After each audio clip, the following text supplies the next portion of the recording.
Sabarmati online classes में आप सभी का स्वागत है। इस वीडियो में हम क्लास 12 फिजिक्स के अंतर्गत इम्पॉर्टेंट डेरिवेशन देखेंगे, गॉस की प्रमेय और इसको सिद्ध करना। तो गॉस की प्रमेय क्या होती है? किसी बंद पृष्ठ से, यानी कि एक हम लोग बंद पृष्ठ ले लेते हैं, तो किसी बंद पृष्ठ से गुजरने वाला वैद्युत फ्लक्स जो होगा, वैद्युत फ्लक्स क्या होगा? Phi E. जो हमारा वैद्युत फ्लक्स होगा वह उस पृष्ठ द्वारा परिबद्ध कुल आवेश का, यानी उस पृष्ठ द्वारा अगर हम मान ले कुल जो आवेश है वो क्यू है, तो क्यू का 1/ε0 गुना होता है। तो यहाँ से आ जाएगा फाई ई बराबर हो जाएगा Q/ε0 के। इसी को हम लोग बोलते हैं गॉस की प्रमेय, कि किसी बंद पृष्ठ द्वारा गुजरने वाला जो कुल वैद्युत फ्लक्स फाई ई होता है वह उस पृष्ठ द्वारा परिबद्ध जो कुल आवेश क्यू है उसका 1/ε0 गुना होता है। तो ये गॉस की प्रमेय है। तो इसे हम लोग सिद्ध करेंगे। तो सिद्ध करने के लिए सबसे पहले करते क्या है, यहाँ पर हम लोग फिगर बना लेते हैं। तो यहाँ पर हम लोग एक पृष्ठ क्षेत्रफल ले लेते हैं ए का। एक इस प्रकार से कुछ यहाँ पर हम लोग फिगर इसका ड्रा कर लेते हैं। यहाँ पर एक बिंदु ले लेते हैं ओ। इस बिंदु से आर दूरी पर यहाँ पर एक बिंदु ले लेते हैं पी। तो इसके बीच की दूरी क्या हो गई? आर। तो यहाँ पर हम एक अल्पांश ले लेते हैं, अल्पांश क्षेत्रफल ले लेते हैं, और यहाँ पर क्षेत्रफल अवयव ले लिया है हमने। क्या ले लिया है? क्षेत्रफल अवयव ले लिया है इतने खंड का। तो यहाँ पर होगा क्या? बिंदु ओ द्वारा किसी बिंदु पी पर वैद्युत क्षेत्र की तीव्रता निकलेगी। मीन्स यहाँ पर बिंदु जो पी है इस पर वैद्युत क्षेत्र की तीव्रता हम लोग मान लेते हैं क्या है? ई है। तो वैद्युत क्षेत्र की तीव्रता हो जाएगी वेक्टर ई। तो इसी प्रकार से जो हमारा ये क्षेत्र अवयव है डी ए, जो क्षेत्र अवयव डी है इसका क्षेत्रफल क्या होगा? डी ए होगा। अल्पांश क्षेत्रफल है इसलिए इसका क्षेत्र अवयव क्या हो जाएगा? डी ए हो जाएगा। तो इतने का क्षेत्रफल हम लोग मान लेते हैं डी ए। तो जो क्षेत्र अवयव डी ए है इसके द्वारा बिंदु ओ पर यहाँ पर एक घन कोण बनेगा। क्या बनेगा? घन कोण। तो उस घन कोण को हम लोग मान लेते हैं डी ओमेगा। तो यहाँ तक आप लोगों को क्लियर हो गया होगा कि यहाँ पर घन कोण, बिंदु ओ पर जो घन कोण बनेगा वो क्या है? डी ओमेगा है। लास्ट में यहाँ पर जो हमारा डी ए है और ई है, इनके मध्य बनने वाले कोण को हम लोग कह देते हैं थीटा। क्या कह देते हैं? थीटा। तो सबसे पहले हम लोग करेंगे क्या? बिंदु ओ के कारण बिंदु पी पर वैद्युत क्षेत्र की तीव्रता ज्ञात कर लेंगे, क्योंकि ये हम पहले ही पढ़ चुके हैं कि किसी बिंदु आवेश के कारण किसी बिंदु पर वैद्युत क्षेत्र की तीव्रता का सूत्र क्या होता है। तो यहाँ पर लिखेंगे हम लोग बिंदु पी पर वैद्युत क्षेत्र की तीव्रता, बिंदु पी पर वैद्युत क्षेत्र की तीव्रता। तो बिंदु पी पर वैद्युत क्षेत्र की तीव्रता क्या हो जाएगी? यहाँ से आ जाएगा E बराबर 1/4 पाई इप्सिलॉन नॉट। क्या आ जाएगा? E बराबर 1/4 pi epsilon not into Q/r²। ये हमारा होता है बिंदु आवेश के कारण किसी बिंदु पर वैद्युत क्षेत्र की तीव्रता। तो इस प्रकार से निकाल लेते हैं। यहाँ पर हम लोग मान लेते हैं कि जो हमारा बिंदु O है यहाँ पर प्लस Q आवेश है। तो ये हमारा प्लस Q आवेश के कारण ही है बिंदु P पर वैद्युत क्षेत्र की तीव्रता। यहाँ पर आगे हम लोग करेंगे क्या? जो हमारा क्षेत्र अवयव DA है इसके द्वारा बिंदु O पर अंतरित कोण डी ओमेगा का मान निकालेंगे। तो यहाँ पर हम लोग पता करेंगे जो DA होगा ना, इस पर जो वैद्युत फ्लक्स होगा यहाँ पर वो क्या हो जाएगा? डी फाई ई हो जाएगा, क्योंकि कंप्लीट के लिए अगर पूरे के लिए फाई ई है तो इस अल्पांश क्षेत्र अवयव के लिए क्या हो जाएगा? डी फाई ई हो जाएगा। तो यहाँ पर हम लोग लिखते हैं डी ए से गुजरने वाला वैद्युत फ्लक्स डी फाई ई है, तब जो हमारा वैद्युत फ्लक्स है वो क्या हो जाएगा? डी फाई ई है। तब डी ए द्वारा, कहाँ पर? डी ए द्वारा बिंदु ओ पर आंतरिक घन कोण क्या हो जाएगा? तो वहाँ पर अंतरित घन कोण जिसे हम लोग डी ओमेगा बोलते हैं। तो आंतरिक घन कोण क्या होगा? वो हो जाएगा यहाँ से हमारा डी ओमेगा बराबर डी ए कॉस थीटा बटे r²। ये हमारा सूत्र होता है आंतरिक घन कोण का, डी ओमेगा बराबर D A cos theta upon r²। इसके बाद हम लोग करेंगे क्या? यहाँ पर डी ए से गुजरने वाला वैद्युत फ्लक्स निकाल लेंगे।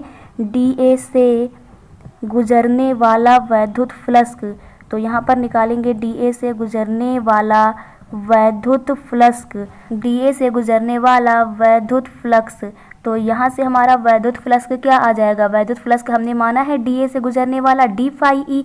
तो यहाँ से हो जाएगा हमारा D phi E equal to क्या हो जाएगा? D phi E is equal to vector E into vector D A, क्योंकि यहाँ पर इन दोनों के मध्य हमने डी फाई ई माना है, यहाँ पर वेक्टर ई और वेक्टर डी ए। तो यहाँ से हम एक सूत्र लगाएंगे, यहाँ पर हम लोग लिखेंगे vector A into vector B बराबर होता है ए बी कॉस थीटा। क्या होता है? A B cos theta.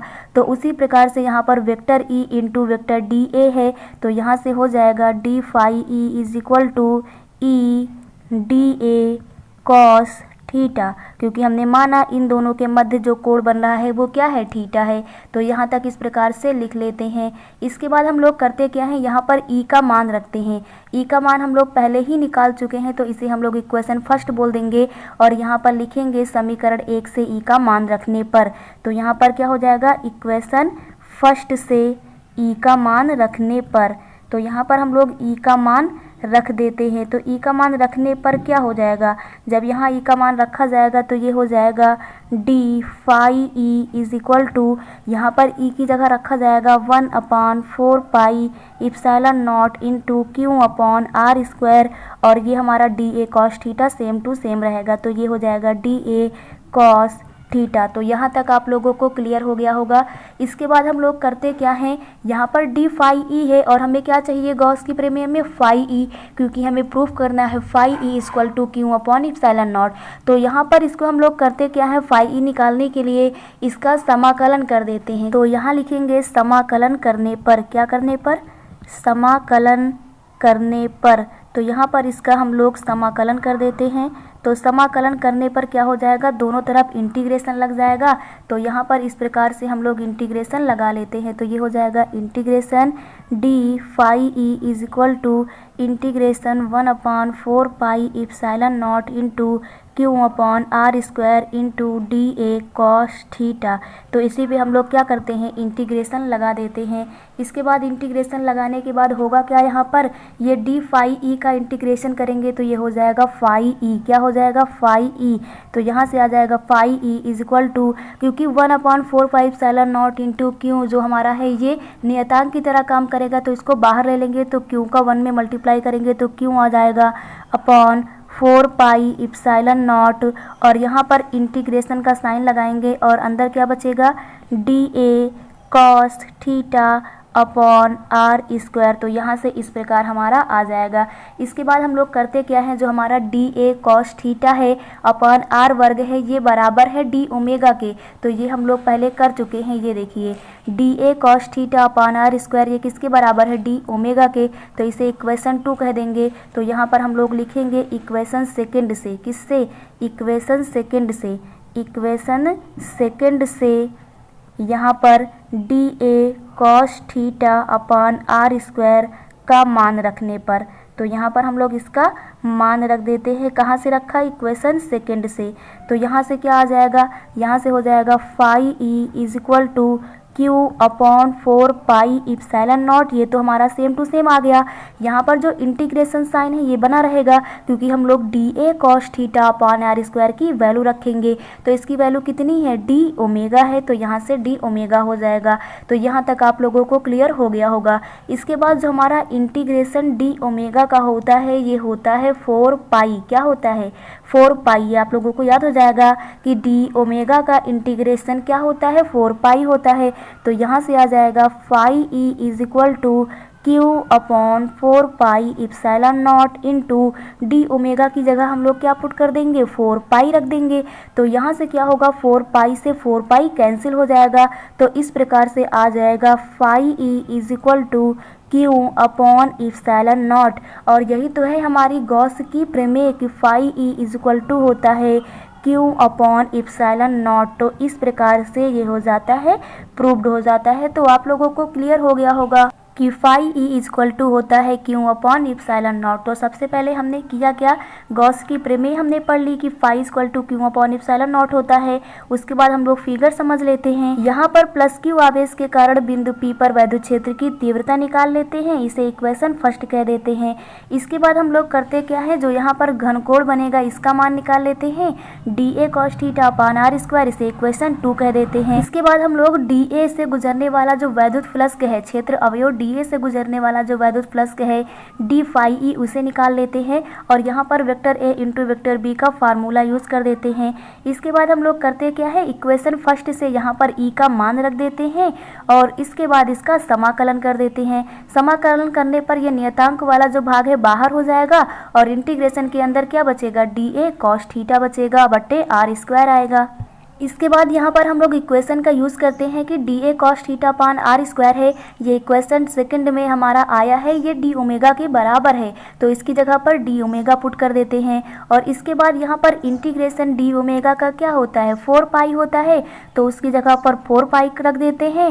4 पाई से 4 पाई कैंसिल हो जाता है और यहाँ से आसानी से हमारा इक्वेशन आ जाता है कि फाई ई इक्वल टू आ जाता है Q अपॉन इप्सिलॉन नॉट के। तो आप लोगों को गॉस की प्रमेय और इसको सिद्ध करना क्लियर हो गया होगा। Thank you.